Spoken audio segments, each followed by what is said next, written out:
Hey there riders, Moto Journo Kris here, and we finally got the full details on the bike Kawasaki have been teasing for a while now, their new neo-retro Z650RS, which follows in the footsteps of the Z900RS, which has been very popular. That means a more classically inspired package, retaining all the modern tech in the popular Z650 naked bike.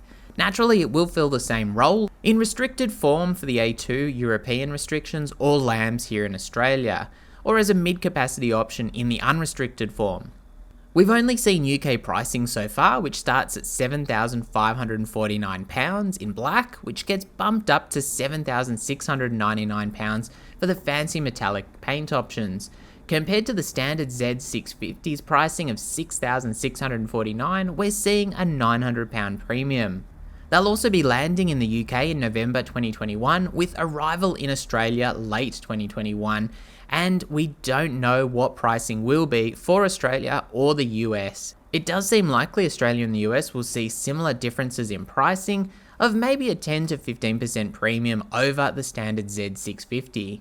It's a stunning machine too if you like this kind of motorcycle, and it is important to note that as on the Z900RS, this isn't just a simple slight overhaul of the looks of the bike. Bodywork is simple but elegant, plastic is absolutely minimised, the lights are traditional with a single round headlight and matching taillight.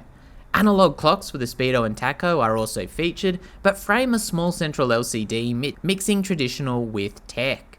Thin spoked cast wheels are another nice feature that stand out in comparison to the standard Z650, which runs more modern rims in comparison. The Z650RS managed to shave a kilogram off the claimed weight of the Z650, but the fuel tank is also 3 litres smaller as a trade-off for that styling. That more than explains that difference, and 250 kilometers between fuel stops should still be possible.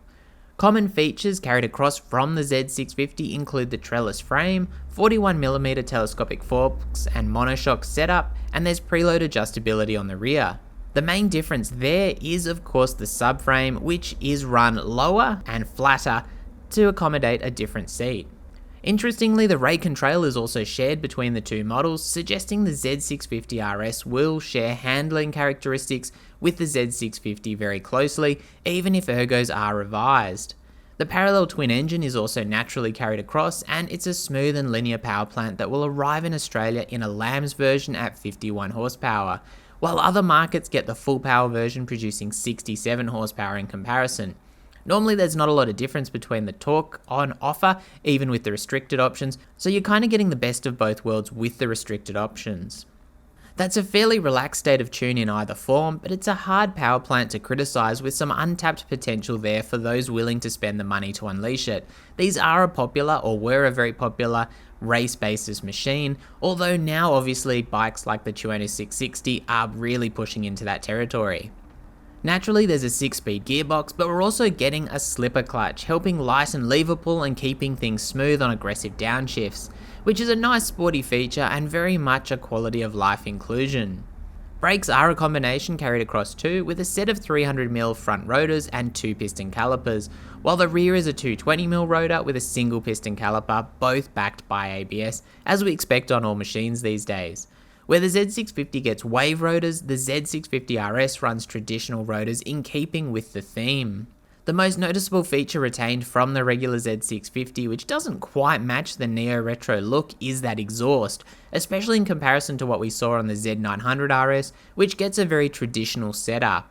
Obviously meeting Euro 5 is a challenge though, while I'd say the cost would definitely be a constraining factor, with the 650 segment extremely competitive. It probably didn't make a lot of sense to create an exhaust system for styling alone on those grounds. Other features include an 800mm seat height, only 10mm taller than the standard Z650, while bars are noticeably taller as well, which will ensure an upright and very relaxed seating position, even more so than the standard model. It's also running a flat bench style seat, rubber clad pegs and round retro mirrors, all in keeping with that look. The handlebar is rubber mounted to reduce vibrations, indicators are LED along with the rest of the lights, and both brake and clutch levers are adjustable in a nice more premium touch. Dunlop Sportsmax Road Sport 2 tyres are standard fitment. Special engine cases have also been developed to offer that classic look, although we don't see that cool air-cooled style head, with the contrast cut fins like we do on the Z900RS. The Z650RS, like the standard Z650, doesn't feature an electronics suite. There's no ride modes, traction control or anything like that, but realistically speaking, whether that's necessary on a 650 option is a good question.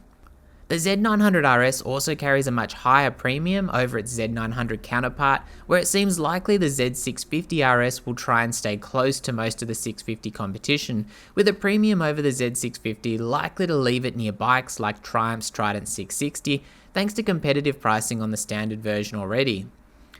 The standard Z650 is a great machine as a point of comparison, with a willing, linear and fun engine that's both inviting for new riders and rewarding for the more experienced. The suspension is fairly sporty too, and with no mention of any tweaks, I'd say that'll remain the same. The brake setup is strong too, although typical of the segment, and the main difference I can see with the new Z650RS is those taller bars just giving the overall bike a more relaxed feel. They're significantly higher after all. Personally, I was blown away by how good the Z900RS is, but it also carries a big 30% premium over the standard Z900.